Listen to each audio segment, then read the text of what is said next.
Assalamualaikum warahmatullahi wabarakatuh. Alhamdulillahirabbil alamin wa salli wa sallim wa barik ala sayyidina Muhammadin wa ala ali sayyidina Muhammad miftahi wa rahmatillah adada ma fi ibla salatan wa salaman daimaini ila wala segala puji bagi Allah Subhanahu wa taala. Tak lupa salawat dan salam selalu kita aturkan kepada junjungan kita baginda Nabi Agung Nabi besar Muhammad SAW. Semoga dimanapun kita berada, semoga selalu berharap dapat syafaatnya dunia wal akhirah. Alhamdulillahirabbil alamin. Pada kesempatan ini Al-Fakir pada tanggal 15 Syawal ingin membahas satu permasalahan yang terkadang kita anggap sepele padahal itu besar di sisi Allah Subhanahu wa taala dan tentunya akan mendapatkan pahala yang besar di sisi Allah Subhanahu wa taala. Yaitu apa? Yaitu sehubungan dengan memuliakan tamu. Dalam satu riwayat hadis disebutkan kanjeng Nabi bersabda, "Man kana yu'minu billahi wal yawmil akhir falyukrim dha'ifan." Disebutkan barang siapa yang beriman kepada Allah dan hari akhir, hari kiamat, maka hendaknya dia memuliakan tamunya. Hadis Sahih Bukhari dan Muslim. Hadirin dimanapun berada, di sini Allah Subhanahu wa taala menghubungkan dua rukun iman, beriman kepada Allah dan hari akhir, dengan hubungannya dengan memuliakan tamu. Berarti apa? Memuliakan tamu ini sesuatu yang sangat agung di sisi Allah, karena Allah menghubungkannya dengan rukun iman. Kita bayangkan seorang ini kalau tidak naudzubillah mendalik rukun iman ini ada 6. Kalau seandainya dia tidak mempunyai satu dari rukun iman saja, sulit untuk masuk surganya Allah Subhanahu wa taala. Apalagi dia tidak punya 2 rukun iman, apalagi dia tidak punya 3 rukun iman, bagaimana dia masuk surga Allah Subhanahu wa taala? Sehingga urusan untuk memuliakan tamu Allah menghubungkan dengan 2 rukun iman. Barang siapa beriman kepada Allah dan hari kiamat, itu 2 rukun iman, maka hendaknya dia ini memuliakan tamu. Berarti orang yang memuliakan tamu, dia secara langsung dia ini beriman kepada Allah, secara langsung dia beriman kepada hari kiamat.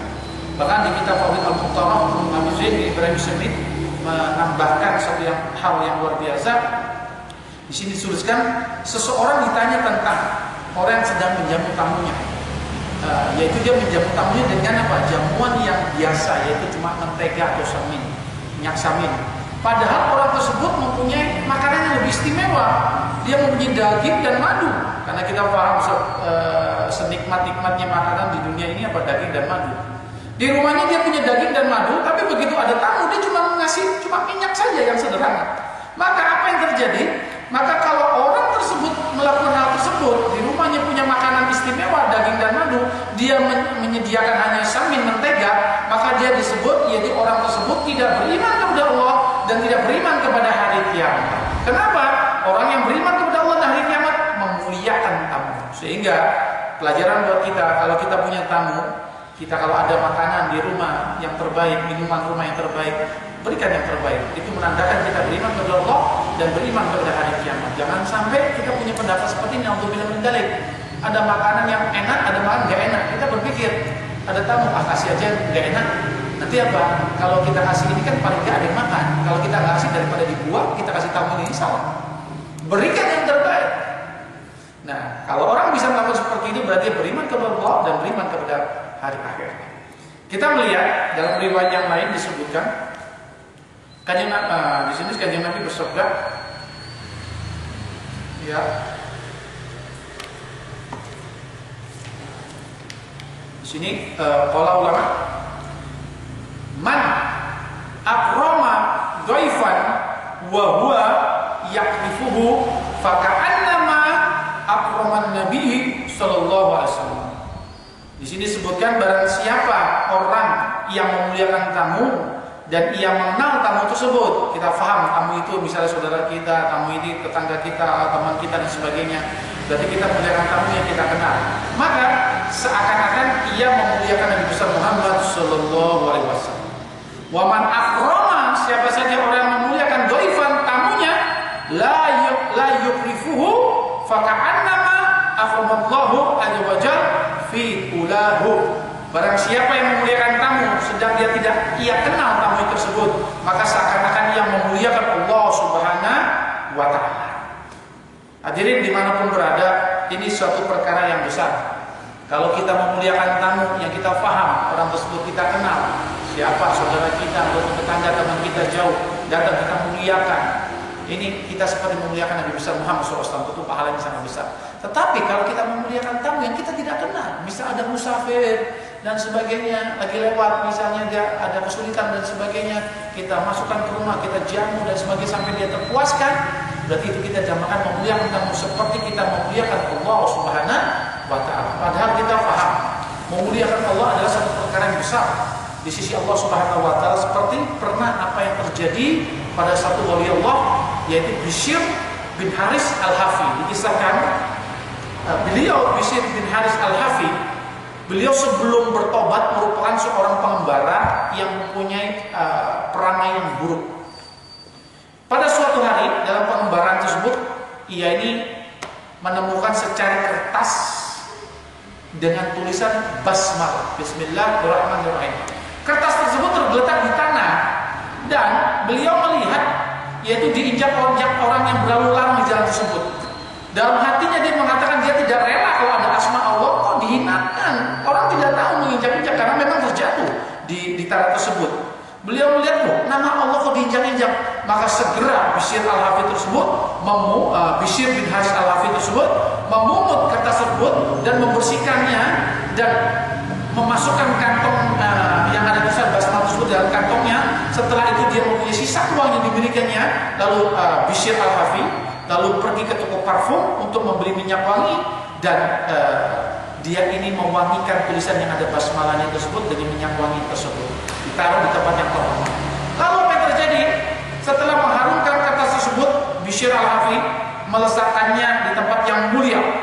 Malam harinya Bishr Al-Hafi bermimpi mendengar suara yang berkata, "Duhai Bishr, engkau telah mengharumkan nama Allah, maka Allah akan mengharumkan namamu dunia dan akhirat." Subhanallah. Lihat, memuliakan namanya Allah tersebut dari kertas yang jatuh terinjak-injak, dibersihkan, dicuci, dikasih minyak wangi, ditaruh tempat yang mulia, maka Allah akan mengharumkan namanya dunia dan akhirat. Apa yang terjadi?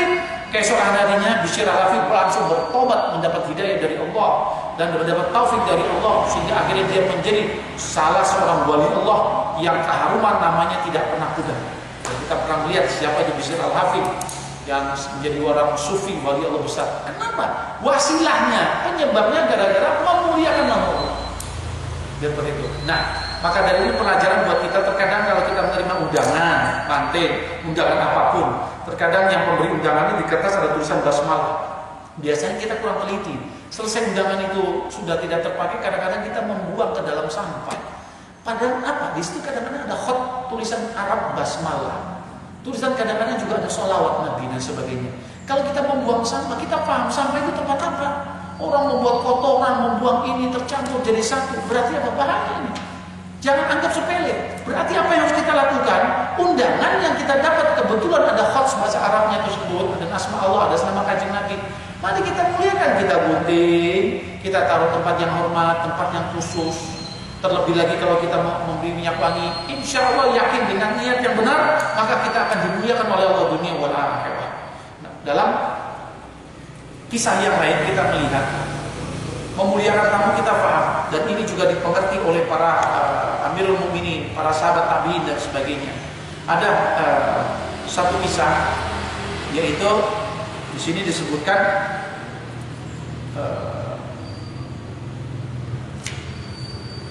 bagaimana para sahabat yaitu memuliakan daripada tamu. Sebutkan di sini, kila baka Amirul Mukminin Sayyidina Ali bin Abi Thalib radhiyallahu anhu yauman. Pada suatu hari terlihat yaitu Amirul Mukminin yaitu Sayyidina Ali bin Abi Thalib radhiyallahu anhu menangis pada suatu hari.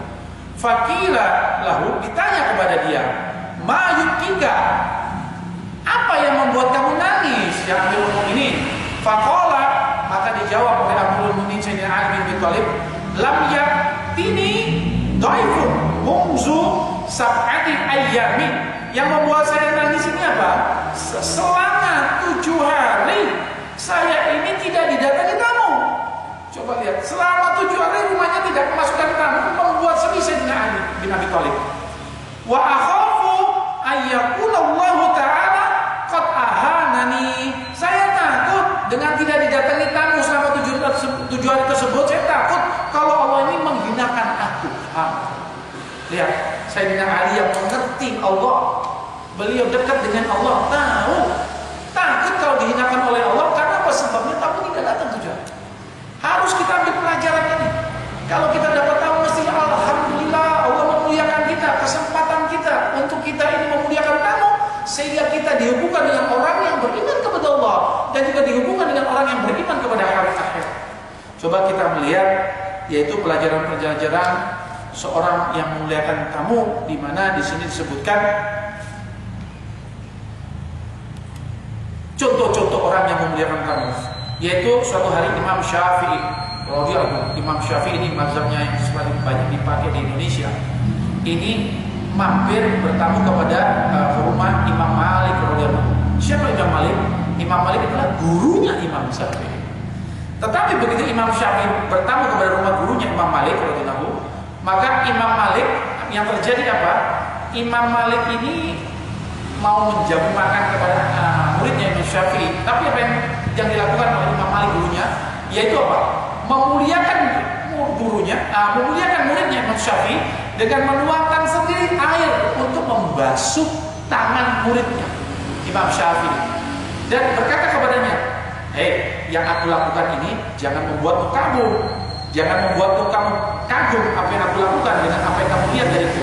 Sesungguhnya melayani tamu, memuliakan tamu bagi tuan rumah adalah hukumnya wajib. Imam Malik tidak peduli dia guru, tapi ingin mendapatkan keutamaan memuliakan tamu, muridnya tangannya dibasuh oleh beliau sendiri, masya Allah. Lalu kita melihat hal lain yang hubungannya dengan orang-orang yang memuliakan tamu, yaitu di sini disebutkan Habib Segaf bin Muhammad, seorang hakim di Seoul, yaitu di Tarim Seoul di Yaman Selatan, kota Seoul, datang kepada Habib Zainal Abidin bin Mustafa Al-Idrus untuk berziarah kepadanya. Dan beliau, Habib Zainal Abidin bin Mustafa Al-Idrus, ingin memuliakan tamu, yaitu Habib Segaf bin Muhammad, dengan apa? Mau membuat hidangan yang istimewa. Tetapi ternyata beliau tidak sadar, beliau waktu itu tidak mempunyai kayu bakar untuk memasak makanan. Tapi kan dalam hatinya sangat kuat ingin memuliakan, mau menjamu. Apa yang terjadi? Tidak punya kayu bakar.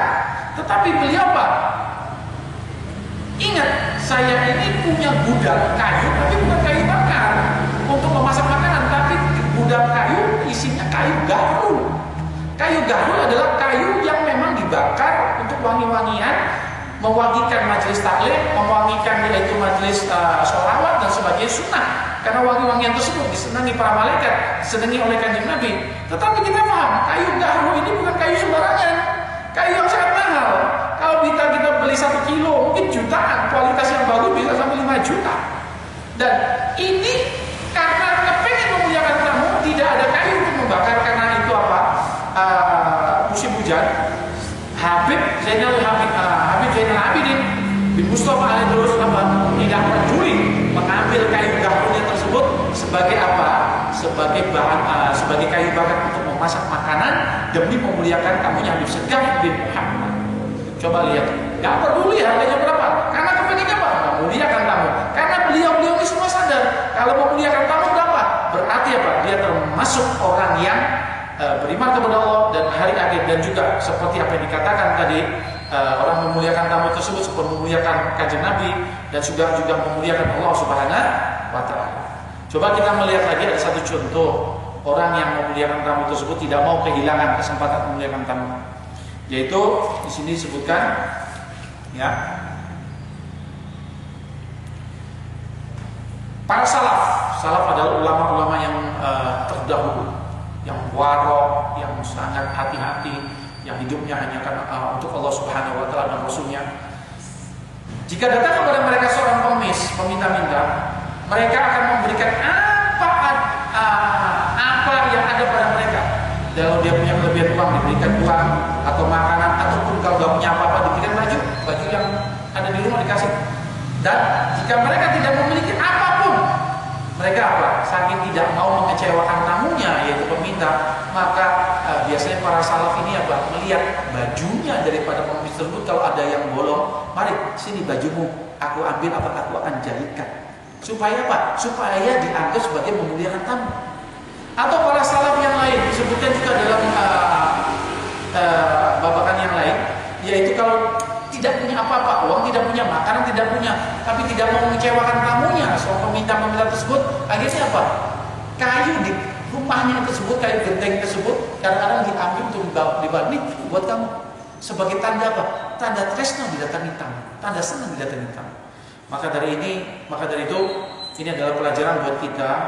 Mari sama-sama kita berusaha untuk selalu senang kedatangan tamu, untuk selalu sedih kalau tidak ada tamu. Kalau didatangi tamu, berusaha semaksimal mungkin dengan apa yang kita ada, yaitu apa? Untuk membuat tamu kita puaskan, membuat tamu kita ingin merasa senang. Kalau ini terjadi, maka ganjaran besar akan menanti kita di sisi Allah Subhanahu wa taala. Semoga Allah Subhanahu wa taala memberikan kepada kita taufik dan hidayat agar kita bisa mengamalkan, yaitu daripada menerima tamu. Mengingat kemarin ini yang ada kasus COVID-19, kita ini sangat sedikit sekali dapat menerima tamu. Dengan kondisi seperti ini jarang kita dapat menerima tamu. Maka dari itu mari musibah ini insyaallah cepat berakhir. Maka dari itu minta kepada Allah agar kita rumah kita ini rumah yang kami dengan tamu, makmur dengan tamu, sehingga kita tidak terlewatan, yaitu ganjaran yang besar di sisi Allah Subhanahu wa taala. Kurang lebih mohon maaf, wallahu a'lam bishawab. Subhanallahi wa bihamdika, asyhadu an la ilaha illa anta, astaghfiruka wa atubu ilaik. Assalamualaikum warahmatullahi wabarakatuh.